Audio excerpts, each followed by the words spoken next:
ने जितना काम किया वो तो किया, जो छोड़ा है उसे हमें करना है। हमें संगठित होना है,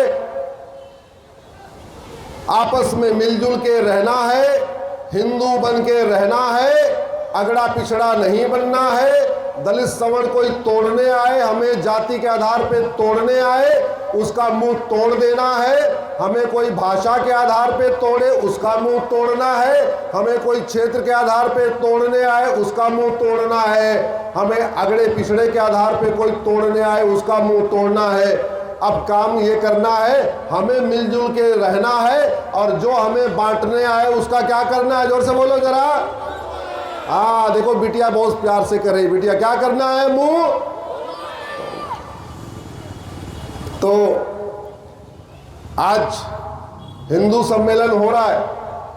कल मैं लक्ष्मणपुर में था, अर्थात लखनऊ में। आज अग्रवन में हूं। महाभारत में इस स्थान का नाम अग्रवन है। अब बाद में डिफॉर्म होके आगरा हो गया। आज तक कभी इस विषय पे ऊपर चर्चा भी नहीं हुई। एक बात याद रखिए, हमें सबसे पहला काम करना है, अपनी पहचान को वापस लाना है। जिन स्थानों का वर्णन बाइबल में है, वो सारे स्थान आज भी उसी नाम से पाए जाते हैं। जिन स्थानों का वर्णन कुरान में है, हदीस में है, आज भी वो उसी नाम से पाए जाते हैं। लेकिन जिन स्थानों का वर्णन हमारे रामायण में है, हमारे भगवद गीता में है, हमारे महाभारत में है, हमारे वेदों में है, हमारे उपनिषदों में है, वो उसमें से 50% नाम बदल गए हैं।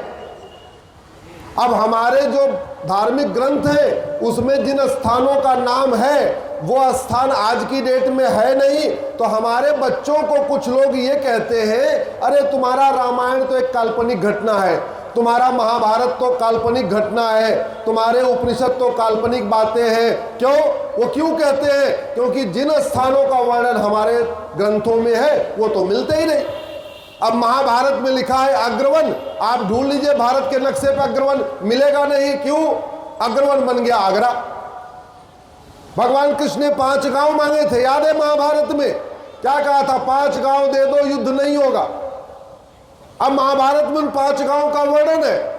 अब आप जाओ भारत में ढूंढो वो 5 गांव, एक भी गांव नहीं मिलेगा। क्यों? एक गांव था तिलप्रस्थ, फरीद खान नाम का लुटेरा गया, उसने तिलप्रस्थ को फरीदाबाद बना दिया। एक गांव था गजप्रस्थ, वहां गाजी खान नाम का लुटेरा गया, उसने उसको गाजियाबाद बना दिया। एक गांव था इंद्रप्रस्थ, वो हो गया दिल्ली। एक गांव था सोनप्रस्थ, वो हो गया सोनीपत। एक गांव था पानप्रस्थ, वो हो गया पानीपत। तो महाभारत में 5 गांव का वर्णन है, लेकिन भारत के नक्शे पे वो 5 गांव नहीं है। महाभारत में अग्रवन लिखा हुआ है, लेकिन भारत के नक्शे पे अग्रवन नहीं है, क्योंकि वो आगरा हो गया। द्रौपदी को हम क्या कहते हैं? पांचाली। पांचाली क्यों कहते हैं? वो पांचाल राज्य में पैदा हुई। अब आप पांचाल पूरे भारत में ढूंढिए, नहीं मिलेगा, क्योंकि वहां फर्रुख खान नाम का लुटेरा गया और उसने पांचाल को फर्रुखाबाद बना दिया।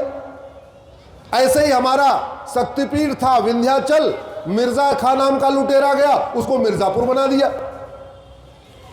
हमारा परशुराम जी के पिताजी का नाम था महर्षि जमदग्नि। महर्षि जमदग्नि का जहां पे आश्रम था, उस स्थान का नाम था जमदग्निपुरम।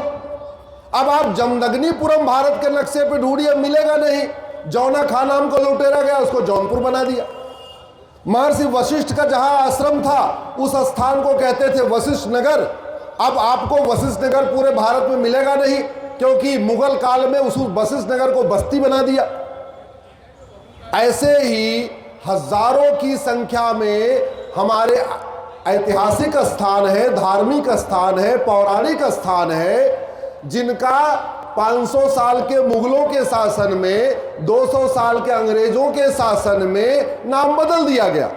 नाम बदल दिया गया, वो स्थान मिलते नहीं। फिर हमारे बच्चे जो आजकल मिशनरी स्कूलों में जानते हैं, उनको कहते हैं भैया देख, रामायण तो काल्पनिक घटना है।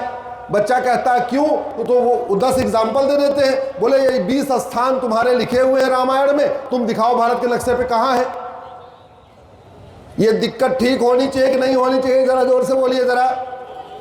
जो हमारे पूर्वजों ने नाम रखा था, जो हमारे पौराणिक नाम थे, जो हमारे धार्मिक नाम थे, हमारे ऐतिहासिक नाम थे, वो नाम वापस आने चाहिए कि नहीं आने चाहिए, जोर से बोलिए जरा।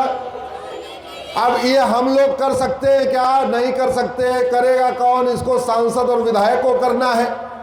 ये तो तभी व्यवस्था बनेगी जब संसद और विधानसभा में मुद्दा उठे। तो एक काम करना, जितने लोग यहाँ पे ऐसे हैं जो सांसद विधायक को पकड़ सकते हैं, सैटरडे संडे को घूम सकते हैं, जाके मिल सकते हैं, उनसे बताएं कि देखो भैया, एक एक नाम बदलोगे, 1000 नाम भारत में बदले गए, 1000 साल लग जाएगा। एक कानून बना दो, एक भारतीय नामकरण आयोग बना दो, एक भारतीय नामकरण संहिता बना दो, और एक झटके में पूरे देश से गुलामी का नाम मिटा दो। वो कहेंगे कैसे कर दे, तो उनको कहना कि संविधान के प्रियम्बल पे पहला शब्द लिखा है सोवरिन। सोवरिन का मतलब होता है संप्रभु, और संप्रभुता का मतलब होता है ना गुलामी का नाम हो, ना गुलामी का निशान हो। तो आप संविधान की शपथ लेते हो, आपने संविधान की शपथ लिया इसलिए आपको वेतन भत्ता गाड़ी बंगला मिलता है, आपने संविधान की शपथ लिया इसलिए आपको आजीवन पेंशन मिलती है, आपने संविधान की शपथ लिया है इसलिए आपको सिक्योरिटी गार्ड मिले हुए हैं, आपको पुलिस के लोग मिले हुए हैं। तो भैया जिसकी शपथ लिया है उसकी रक्षा करना किसका काम? जोर से बोलिए जरा, राधे राधे। किसका काम? सांसद और विधायक का। और जो काम अपना करे ठीक से उसको कहते हैं पूत, और जो अपना काम ठीक से ना करे उसको क्या कहते हैं? जोर से बोलिए जरा, कपूत। अब आपको अपने, देखो मेरा काम यही है, मैं तो जहां जाता हूं 4 में आग लगा के निकल जाता हूं, उसके बाद आप लोग झेलते रहो। हमारा काम यही है। हमारा काम यह है इस देश के लोगों को बताना कि ये हमारे जो माननीय सांसद हैं, हमारे विधायक हैं, हमारे मंत्री हैं, उन्होंने इस संविधान की शपथ लिया है और इस संविधान में क्या क्या बात लिखी है उसको वो लागू करना। भैया ये बताओ, ये ड्राइवर को वेतन किस लिए मिलता है? गाड़ी चलाने के लिए, भाषण देने के लिए? जोर से बोलो जरा। ये डॉक्टर को वेतन किस लिए मिलता है? बढ़िया दवाई देने के लिए कि बतौलेबाजी करने के लिए? डॉक्टर, आपने घर में अगर कोई साफ सफाई वाला रखा हुआ है उसको वेतन क्यों देते हो? बातें करने के लिए, घर के ठीक से सफाई करने के लिए? ये नाई जो है जिसको आप 50 रुपए 100 रुपए देते हो बाल कटवाने का, तो वो पैसा बाल काटने के लिए देते हो या उसका भाषण सुनने के लिए? जोर से बोलो जरा। ये धोबी को जो पैसा देते हो कपड़ा धुलने के लिए देते हो या उसे उसकी भाषण सुनने के लिए देते हो? तो वैसे ही ये सांसद विधायक को जो वेतन भत्ता गाड़ी बंगला मिलता है वो भाषणबाजी करने के लिए नहीं मिलता, वो तूतू में करने के लिए नहीं मिलता, वो फीता काटने के लिए नहीं मिलता। वो जो है उनको फ्री का एयर टिकट, फ्री का रेल टिकट, आजीवन पेंशन मिलता है इस संविधान को लागू करने के लिए मिलता है। और संविधान के पहला शब्द है सोवरिन। जो बच्चे हैं, अभी मुझे यंग दिख रहे हैं बहुत सारे, मुझे लगता है 10वीं 12वीं के बच्चे हैं, कुछ ग्रेजुएशन के बच्चे दिख रहे हैं। सोवरिन का मतलब ही होता है संप्रभुता। संप्रभुता का मतलब न गुलामी का नाम हो न गुलामी का निशान हो। तो नाम भी बदलना चाहिए, आगरा का अग्रवन होना चाहिए। या और दूसरा काम, मथुरा में जो गुलामी का निशान है इसको ठीक करना चाहिए कि नहीं चाहिए? जोर से बोलिए जरा। भगवान कृष्ण के जन्म स्थान पे गुलामी का निशान है कि नहीं? अब देश आजाद है कि नहीं? अब भारत संविधान से चलता है कि नहीं? तो उनको और बताना अपने सांसद विधायक को। इसमें भारत के संविधान का आर्टिकल 49 कहता है पौराणिक स्थानों को, ऐतिहासिक स्थानों को, धार्मिक स्थानों को रिस्टोर करना भी सरकार का ही काम है, सांसद विधायक का काम। उनको बताइए। तो उनको बताना ये काशी है, मथुरा है, भद्रकाली है, भोजशाला है, अटाला है, जहां जहां हमारे मंदिर तोड़े गए उनको रिस्टोर करना भी उनका काम है। हम लोग कोर्ट से लड़ रहे, अयोध्या के लिए लड़ रहे हैं, काशी के लिए लड़ रहे हैं, मथुरा के लिए लड़ रहे हैं, भोजशाला के लिए लड़ रहे हैं, भद्रकाली के लिए लड़ रहे हैं, लेकिन कोर्ट में तो तारीख पे तारीख ज़्यादा पड़ती है, सुनवाई कम होती है। तरीका क्या है? एक कानून बनाओ, भारतीय धरोहर संहिता, एक ही झटके में भारत में जितने भी गुलामों के निशान थे, जो हमारे मठ मंदिर तोड़े गए थे, उनको रिस्टोर कर लो। एक बात मैं अग्रवन की धरती से आपको बता रहा हूं, भारत में एक भी शहर मुगलों ने बसाया नहीं था। कोई भी नया शहर मुगलों ने नहीं बसाया। केवल बने बनाए शहरों का, बसे बसाए शहरों का नाम बदला था। ऐसे ही अंग्रेजों ने कोई नया शहर नहीं बसाया, कोई नया कस्बा नहीं बसाया, बसे बसाए कस्बों का नाम बदला। मुगलों ने नमाज पढ़ने के लिए एक भी नई मस्जिद नहीं बनाई थी। बने बनाए मंदिरों का गुंबद बदला, और बहुत में तो गुंबद भी नहीं बदला, कुछ नहीं बदला, नाम बदल दिया। नाम था ज्ञानवापी मंदिर, नाम था काशी विश्वनाथ मंदिर, उसका नाम कर दिया ज्ञानवापी मस्जिद।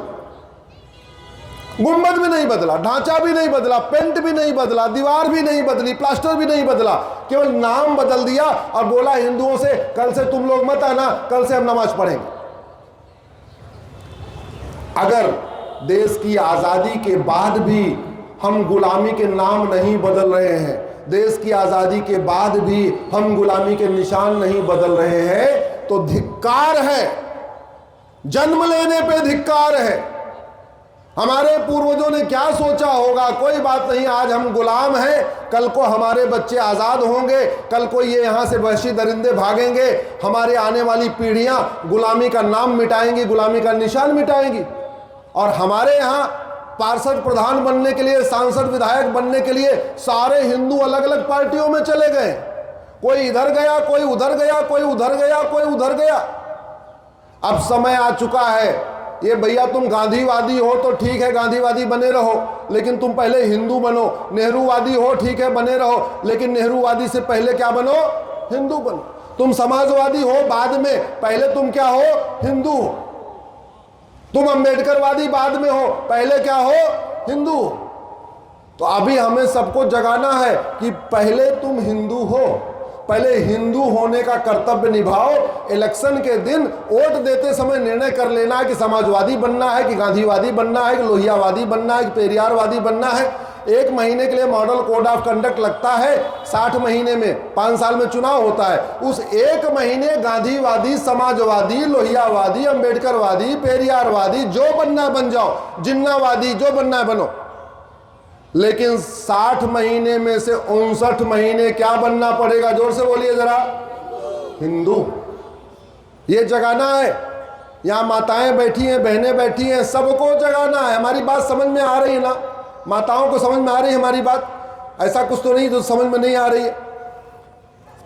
एक हमारे लिए बहुत बड़ा खतरा चल रहा है, जो आज यहां आगरा में आके, उस खतरे का तो मुझे पता था, लेकिन आज आगरा में पुलिस कमिश्नर साहब से मिलने के बाद, करीब 2 घंटे उनसे चर्चा करने के बाद, मुझे उस खतरे के कई नए आयाम दिखाई पड़े, नए पहलू दिखाई पड़े। आगरा में एक बहुत बड़ा धर्मांतरण रैकेट हो रहा था। वो धर्मांतरण रैकेट चलाने वाले कौन थे? सारे के सारे कन्वर्टेड हिंदू। क्या थे? सारे के सारे कन्वर्टेड हिंदू। भारत में एक बात याद रखिएगा, 80% हिंदू हैं, 20% कन्वर्टेड हिंदू, तीसरा कोई है ही नहीं। भारत में इस समय जो जितने भी रह रहे हैं सब या तो हिंदू हैं, या तो, जोर से बोलिए, कन्वर्टेड हिंदू। मतलब कोई 50 साल पहले कन्वर्ट हुआ, कोई 100 साल पहले कन्वर्ट हुआ, कोई 150 साल पहले कन्वर्ट हुआ, कोई 200 साल पहले कन्वर्ट हुआ। लेकिन जब तक वो हिंदू है तब तक तो ठीक है, जैसे वो कन्वर्ट हो जाता है वो बहुत बड़ा खतरा पैदा कर देता है। अभी मुझे गाजियाबाद, यहाँ आपके अग्रवन के कमिश्नर साहब बता रहे थे कि यहाँ पे जो कन्वर्जन चला रहे थे, उनका 5 आतंकवादी संगठनों से उनका कनेक्शन था। जो यहाँ पे कन्वर्जन कर रहे थे, धर्मांतरण कर रहे थे, उनका नेटवर्क 9 राज्यों में था। जो यहाँ धर्मांतरण करा रहे थे उनको विदेशों से बहुत बड़ी मात्रा में फंडिंग हो रही थी। अभी 14 लोग जेल में हैं। ऐसा है गोवा की अली हसन, पहले उसका नाम शेखर राय था, बंगाल का था। ओसामा है कोलकाता बंगाल का। रहमान कुरैशी आगरा का ही रहने वाला है। अबू तालिब खालापार का है, मुजफ्फरनगर का। अब्दुल रहमान देहरादून का है। मोहम्मद अली जयपुर का है। जुनैद कुरैशी जयपुर का है। मुस्तफ़ा दिल्ली का है। मुस्तफ़ा भी पहले हिंदू था, उसका नाम मनोज था। रिद बनिक इब्राहिम ये भी बंगाल का है। अब्दुल रहमान ये दिल्ली का है, मुस्तफ़ाबाद का है। जुनैद कुरैशी ये दयालपुर ये भी दिल्ली का है। अब्दुल्ला भी दिल्ली का है और अब्दुल रहीम भी दिल्ली का है। ये 14 लोग जेल में अभी हैं। बहुत मेहनत करने के बाद ये 14 पकड़े गए हैं। इनको पकड़ने के लिए आपके पुलिस कमिश्नर साहब ने बड़ी टीम बनाई, देश भर में छापे मारे। उस छापे मारने के बाद ये 14 पकड़े गए। आतंकवादी संगठनों से इनका कनेक्शन पकड़ा गया, इनकी चैट पकड़ी गई, विदेशी फंडिंग पकड़ी गई, किस तरीके से ये कन्वर्ट करते थे वो पकड़ा गया। ये BA BSc BCom की बेटियों को टारगेट कर रहे थे, MA MSc MCom के बेटियों को टारगेट कर रहे थे। ये इंजीनियरिंग कॉलेज मेडिकल कॉलेज में बच्चों को टारगेट कर रहे थे। एक तो बाकायदा PhD कर रही थी बेटी, उसी को टारगेट कर लिया। डॉक्टर इंजीनियर प्रोफेसर हर तरीके से हर प्रोफेशन में लगे लोगों को ये टारगेट कर रहे थे। ये मुझे आज फाइल मिली है जो आपके आगरा पुलिस कमिश्नर साहब ने बनवाई, उसी की कॉपी।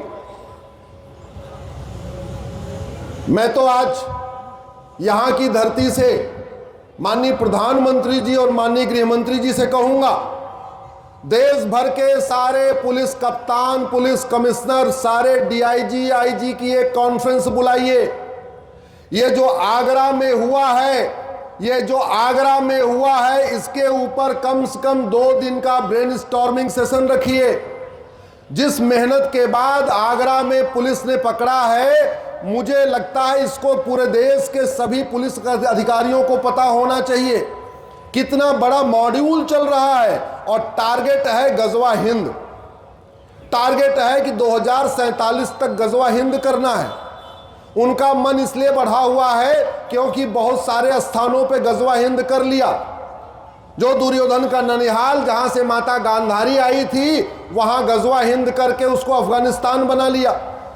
राजा भरत का ननिहाल जहां से माता कैकेयी आई थी वहां गजवा हिंद करके पाकिस्तान बना लिया।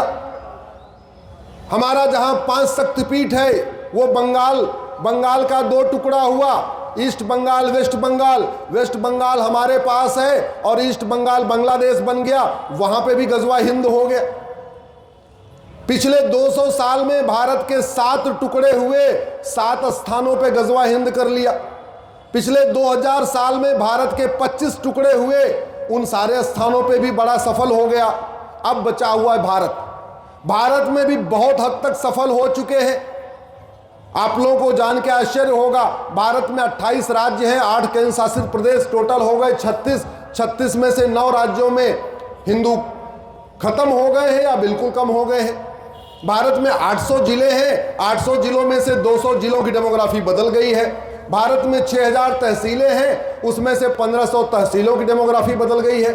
भारत के बॉर्डर पे 300 तहसीलें हैं, 300 की 300 तहसीलों की डेमोग्राफी बदल गई है। और डेमोग्राफी बदलने का तरीका है लव जिहाद, ड्रग जिहाद, धर्मांतरण, घुसपैठ, जनसंख्या विस्फोट। और ये जो आगरा में हो रहा था, जिसको आगरा की पुलिस ने पकड़ा है, मैं सबसे पहले आगरा के पूरी पुलिस टीम को, आगरा के पुलिस कमिश्नर साहब को, सभी अधिकारियों को, सबको धन्यवाद देता हूं। आपने ऐसा बड़ा काम किया है जो भारत में आज तक हुआ ही नहीं था। इतनी मेहनत किसी ने किया नहीं होगा। अलग अलग राज्यों में जाके करीब 45 स्थानों पे छापा मार के उन जगह से उठाना। तो इसलिए आगरा पुलिस को तो धन्यवाद देना ही चाहिए। जोर से ताली बजाइए आगरा पुलिस के लिए। और मुझे आज ये भी पता चला कि आगरा में जो हुआ है ये उत्तर प्रदेश के सभी पुलिस अधिकारियों के सामने माननीय मुख्यमंत्री जी ने भी इसका भी पूरा प्रेजेंटेशन करवाया है। उत्तर प्रदेश के सारे पुलिस अधिकारी जितने एसपी, एसएसपी, डीआईजी, आईजी हैं, डीजीपी साहब हैं, सबके सामने ये प्रेजेंटेशन हो चुका है। लेकिन अब समय आ गया है, ये जो आगरा में मॉड्यूल पकड़ा गया है उसके कितने खतरनाक इरादे हैं, किस तरीके से खतरनाक साजिशें रच रहा है, इसके बारे में पूरे देश में पता होना चाहिए। इसके लिए मैं माननीय गृह मंत्री अमित शाह जी से निवेदन कर रहा हूं, पूरे देश के डीजीपीज का कॉन्फ्रेंस करिए, पूरे देश के पुलिस अधिकारियों को 2 दिन के लिए बुलाइए, आगरा में जो ये नेटवर्क पकड़ा गया है इसकी प्रेजेंटेशन वहां दिलवाइए, क्योंकि मुझे लगता है बहुत सारे स्थानों पे ये पता ही नहीं है कि किस तरीके से काम हो रहा है। हमें सबसे बड़ा खतरा किससे है?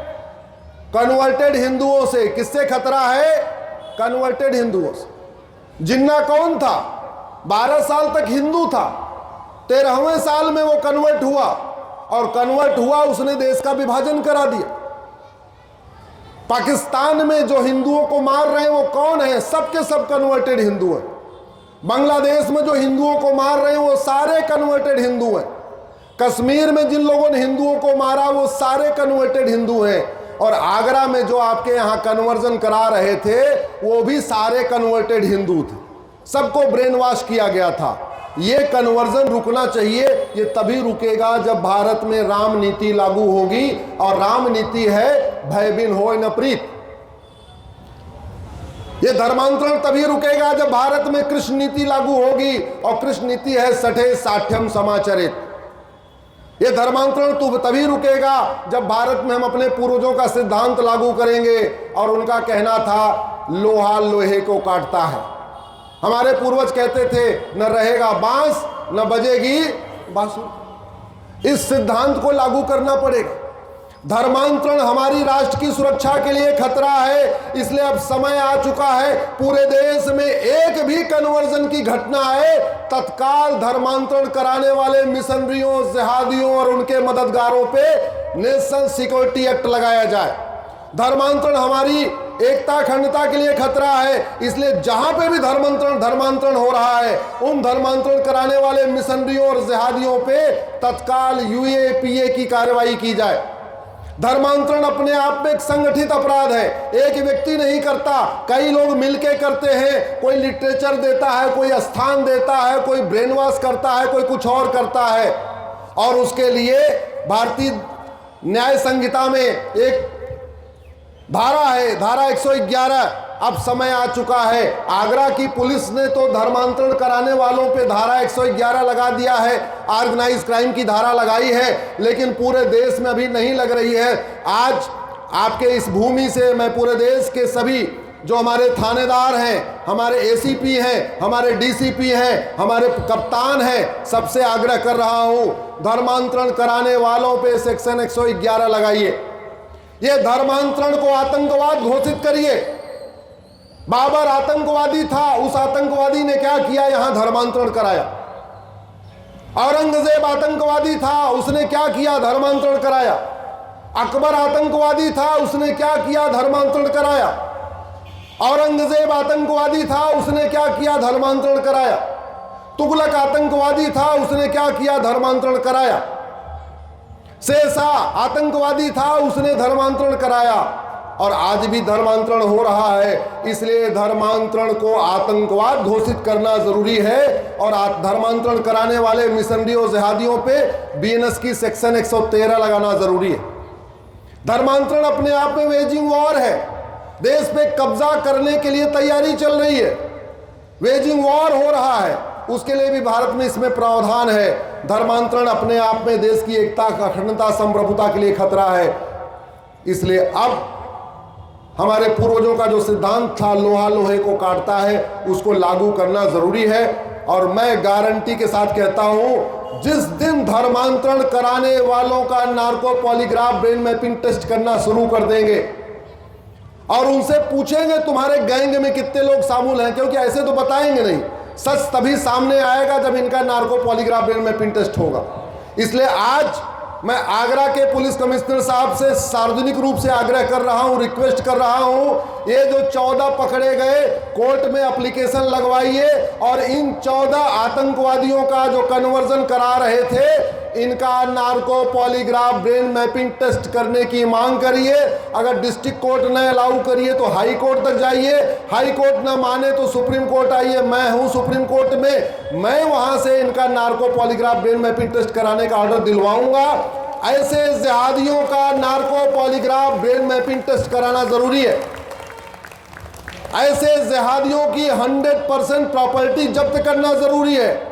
ऐसे जिहादियों की नागरिकता खत्म करना जरूरी है और ऐसे जिहादियों को साल भर के अंदर इनको आजीवन कारावास की सजा दिलवाना जरूरी है। इसलिए मैं आप लोगों से आग्रह कर रहा हूं, धर्मांतरण के प्रति आपस में चर्चा करिए, बच्चों को अलर्ट करिए।